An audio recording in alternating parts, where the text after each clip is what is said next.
This episode is going to be part one of another two-parter. We're putting in a lunchbox locker in my 85 Ford Ranger. We're going to drain the diff, we're going to take the cover off, get the gears out, open up the locker, and talk about how the open differential works versus how the lunchbox locker works. And then next episode will be installing everything. So stick around today, and I'll show you the difference between the two and what comes in the box with one of these lunchbox locker kits. Let's get going.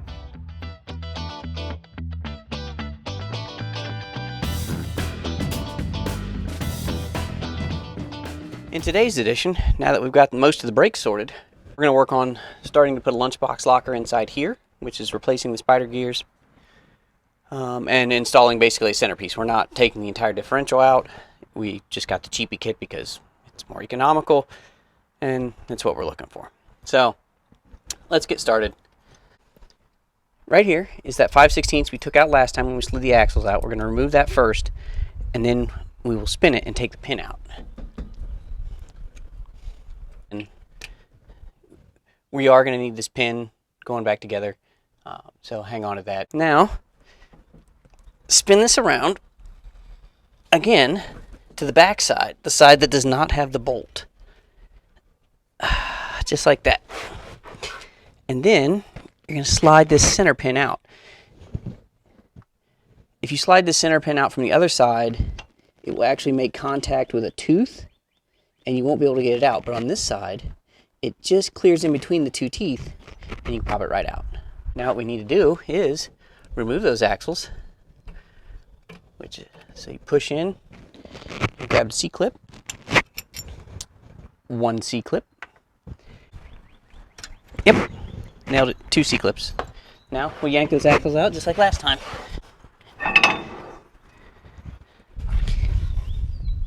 Okay, so let's take a look at this. We've removed the pin from here and slid it all the way out, and we've got the axles out. So now what we have to do is we have to walk these gears out of here, because this is what we're replacing. These are the open gears. They generally fall out pretty easily once you start messing with them. That's two, and then your two side gears. One, and a shim was on that side. We're going to keep the shim with that one, because I don't know if we need to know that there is a shim there yet. Last one out, the head also has a thinner shim on it.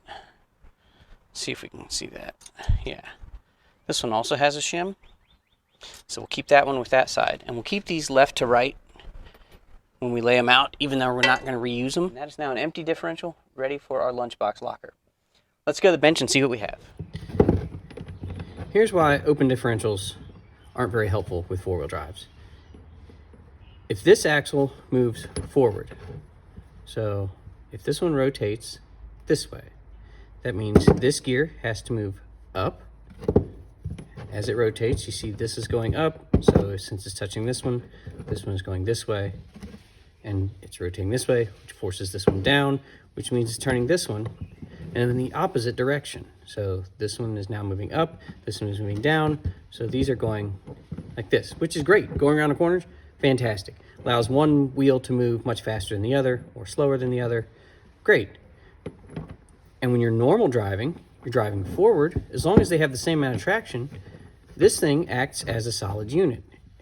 The axles will turn, and it will turn like this. No problem. But if one of these wheels loses traction, it spins much easier. Well, all the power is going to go to that one. So this one is being held firm. All the power goes to this one, and all it does is spin. This tire has not lost traction. These gears are able to walk around it, and they will, which means that this tire is going to keep spinning. You will never ever get the traction back. Let's see if I can do it vertically here. This is your tire that has traction on the ground. Here are your side gears. Here is your tire with lost traction. As you can see, the only thing that happens here is everything just walks around that bottom gear. And that bottom gear with all the traction never moves. So this one that has no traction is going to constantly move, because these gears are allowed to walk around it, just like this. This is all they're going to do. These gears just keep walking around this. This is held in place by the ground. This one will keep spinning. No good. So what the locker has done is basically eliminated these two. Axles still go here. Essentially what the locker does is act as if these two are geared together. Open differentials, no good. Lockers, good. Here's what I picked up. It is a Richmond Lock Right. And let's open the box and see what we have. Warranty registration, probably need that. Pinion shaft information. We might read that later, but I don't think we're taking the pinion out, so it won't matter. Owner's manual. Lubrication. Parts and pieces. We will need parts and pieces. So, here's the center pin that we took out. These two pieces replace the 4 pieces that we have, our 4-gear set that we have outside. These are splines, so the axles will go in here, and they ratchet against this inner piece that, with spring pressure against this pin, keeps everything together. But if you go around a corner, these are cut in such a way that they will ratchet and they will allow relief instead of just squealing around a corner. However, if you're on the gas, from what I understand, they do lock up. Installation manual. Excellent. Hey, look, there's that picture again. Remove differential, blah, blah, blah, blah. Yes, okay. Proceed to section 2. Section 2. There we go. This is what we're going to have to read. We're going to look through this, but what I'd like to do is look at my pieces to make sure everything's here.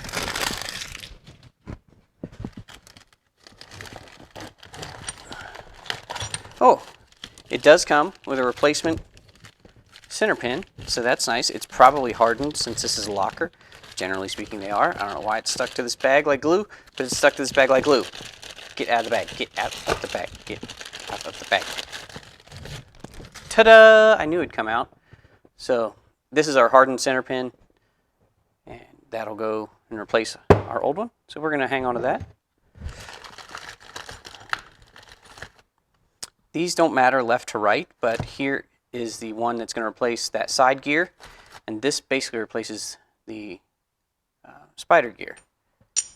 And those lock together like that, and there are springs that will hold spring tension on them. So if you go around a corner and you're not on the gas, this will ratchet just like this and allow that outside wheel to catch up. If you're on the gas, it will stay locked with spring pressure, and both sides will turn at the same rate. And that's where you get your hopping and your popping. Or popping and locking or whatever. Who knows these days. All right. That looks like some sort of shim for each side, or bearing maybe. Who knows? That might go inside there when we look at the manual. That appears like that possibly goes in there. So, don't know. We have 2 of those. Put those together.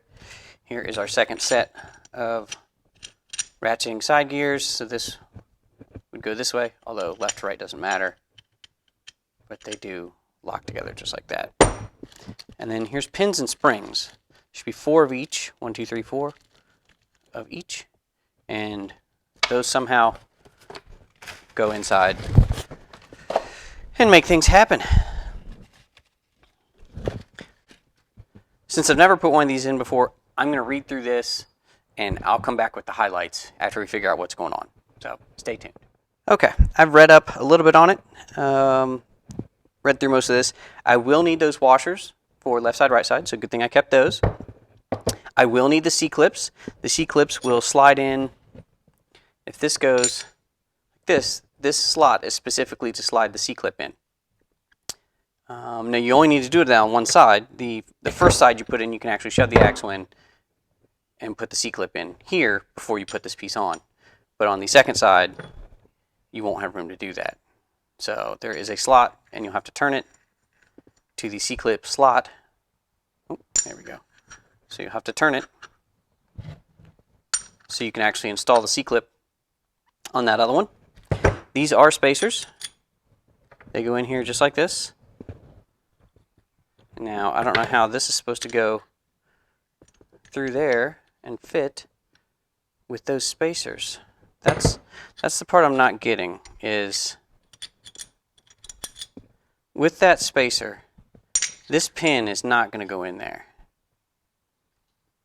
Unless, well, I guess it would. Yeah, it will. That just helps it ratchet, I guess, takes spring pressure off. Who knows? It's different. It's different than anything I've put in before, so it's a little bit weird. And then these pins, the pin will go in, when these are lined up, line them up opposite, like this. So long slot to short hole, pin goes in here, spring goes in on top, and that will be 4 times. 1, 2, 3, 4. So, I guess the only thing left to do is go start putting all this stuff in and see how this goes. So let's gather all this up and go back out to the truck.